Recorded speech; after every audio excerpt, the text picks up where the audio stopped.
Greetings, geeks and geekeras. It is me. I am back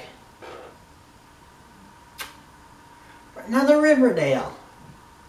Sorry if it seems like I'm a little out of it. Not feeling great. I know, surprise.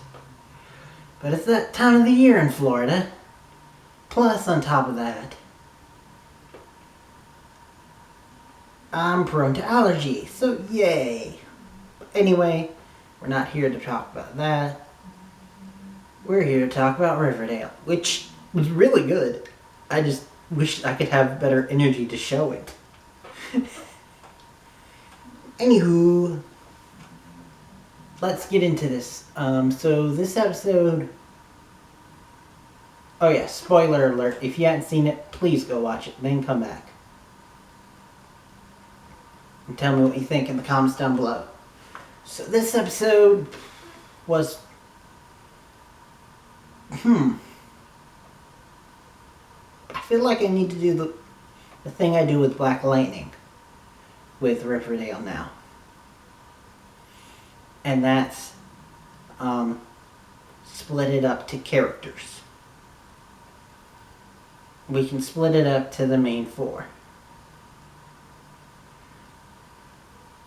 Alright, first up, let's talk about Betty, because most of Betty's story is intertwined with Jughead. So, starting with her, I can get her solo stuff done first. Because the thing is, Betty and Jughead are like, we need to get to the bottom of this Griffins and Gargoyles thing. And what happened to Ethel.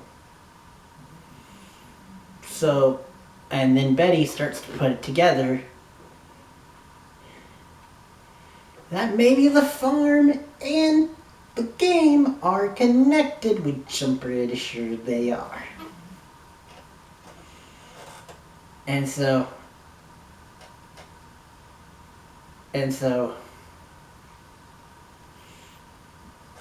Jughead and Betty decide. Well, they don't decide. What happens is they go to Ethel to try a more tact approach to follow up. And Jughead gets it so that he can play the game to get more information, because that's the only way that she'll give him more information. But she won't take Betty. Sorry about that. Tech issues. So like I was saying, Betty talks to Colt Girl, who... totally spacing on her name. It's the same chick from Orphan Black. So, who was also the daughter of a cult leader dude. But also his potential wife, so I don't know which cult's worse. Anywho, so she talks to her. She hopefully lies about having multiple seizures so that she can get in with her and talk to her. But then that backfires because she tells the whole freaking cult, and the cult, minus, of course, their leader, because of course we don't get to see him yet, basically ambush Betty, and Cult Girl reveals that Alice told them everything. And I do mean everything. About Chick killing the person, about Mom and Betty cleaning up the crime scene, hiding the body, the whole shebang. Things that could get them into serious trouble in the future, and probably will. So, basically that's most of the stuff that goes on with Betty solo. The other stuff is tied into Jughead, which I will go ahead and talk about. Jughead, like I said, gets Ethel to indoctor him into the game. And he doesn't believe in it. He just wants to get more information, and he wants to get the ledger so that he can figure out like what the hell happened to Dalton and the other dude. I'm blanking on his name. And so he does it, and then she tells him, well, first of all, he chooses a spellcaster, which pretty cool. Though I'd expect Jughead to go for a rogue and not a spellcaster. Expect that more from Betty. Anyway, sorry, for those that don't know, I like to play roleplay games.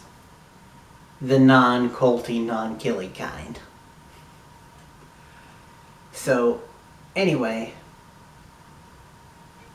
she tells him that in order to do it, his final test is he has to drink from the chalices. And so he's like, screw it. Chugs one of the chalices. It's the non-poison one. And then he's like, okay, so give me the ledger. And she does. And while he's reading it, Ethel drinks from the other one. Well knowing that it's the one with poison.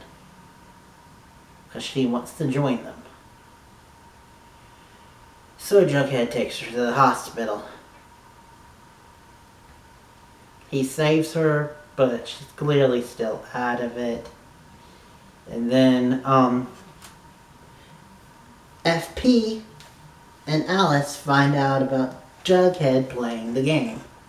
And they're pissed. Like, beyond pissed.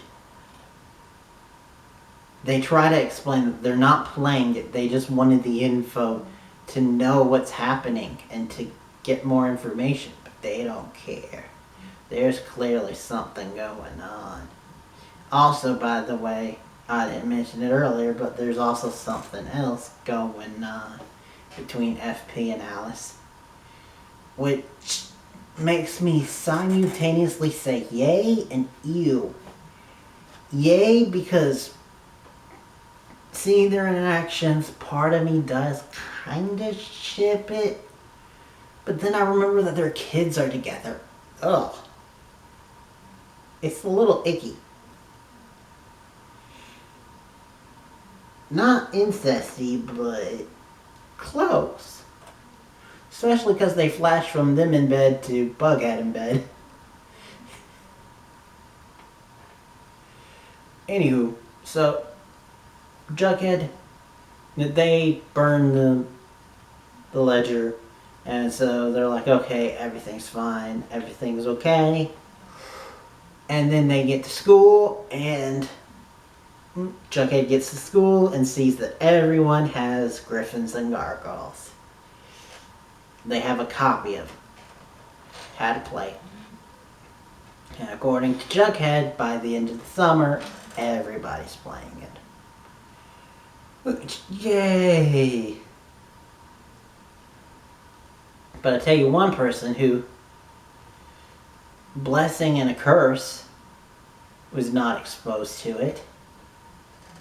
And that is Archie Andrews.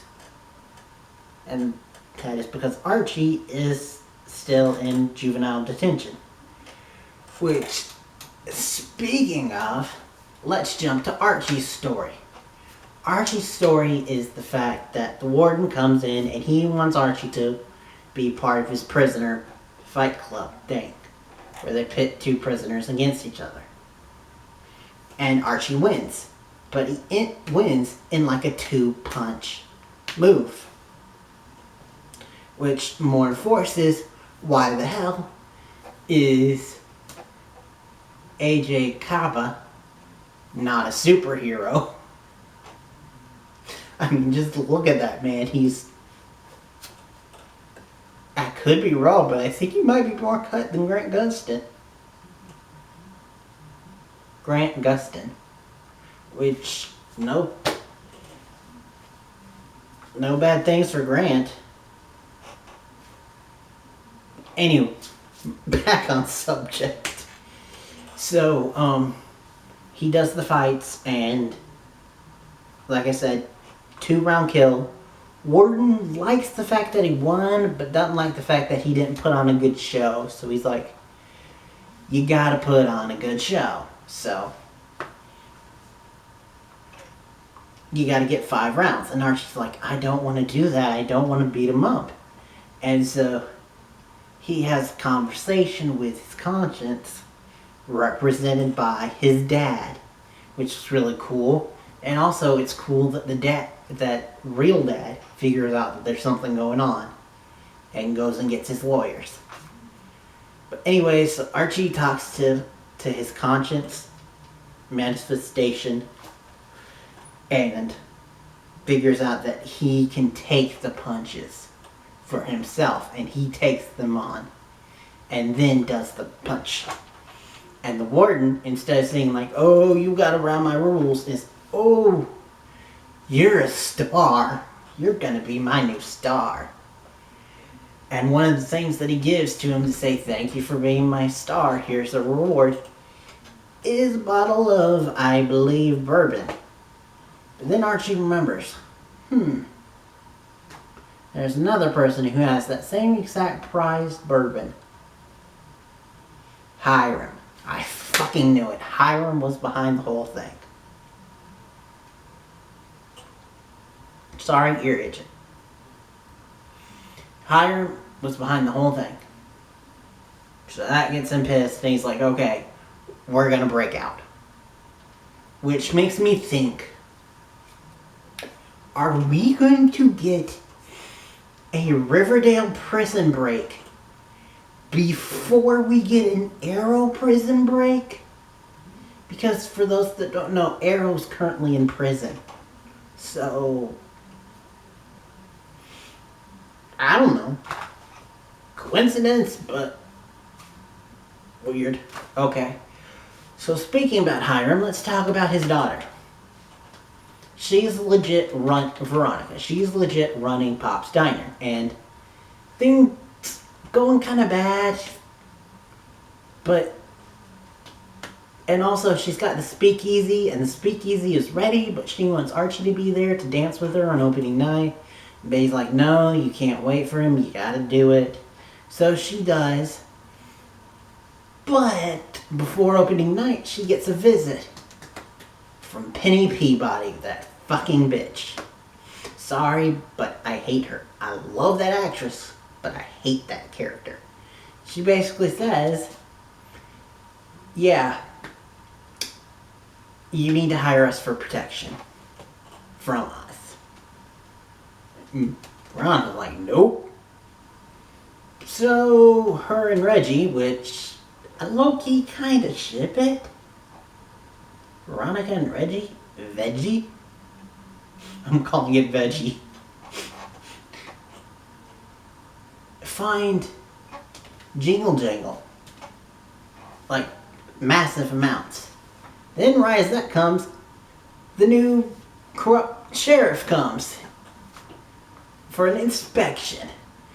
So this is all Hiram's doing. So Veronica's like, screw you, Dad. Talks to Choney, and they help her get into the White Worm, which is currently making Jingle Jangle.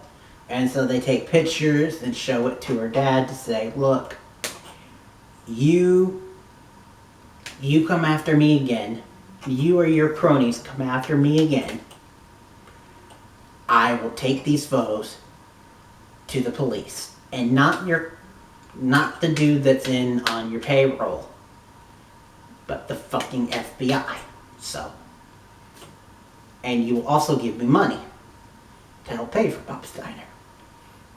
So he says okay, and they have a moment where it's like, I'm angry at you, but I'm also kind of proud of you, and that also makes me kind of proud of you that you get me type thing. And she's like, I secretly do still kind of want your approval, but still fuck you, Dad.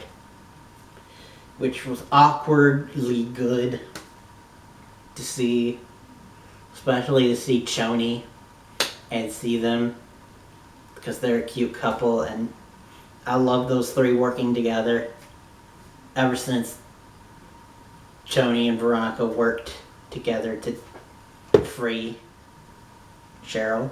But anyway, I've been going on far too long. As you can tell, I don't know what the hell that was. As you can tell, I enjoyed the episode, even though I'm a little out of it. But next time you'll see me will be for Titans, which hopefully will be a better episode. Everyone says it is. So everyone who saw the Comic-Con stuff said it was. So I'm hopeful. Knock on wood. Anyway, thank you guys for watching. Till next time, and beyond.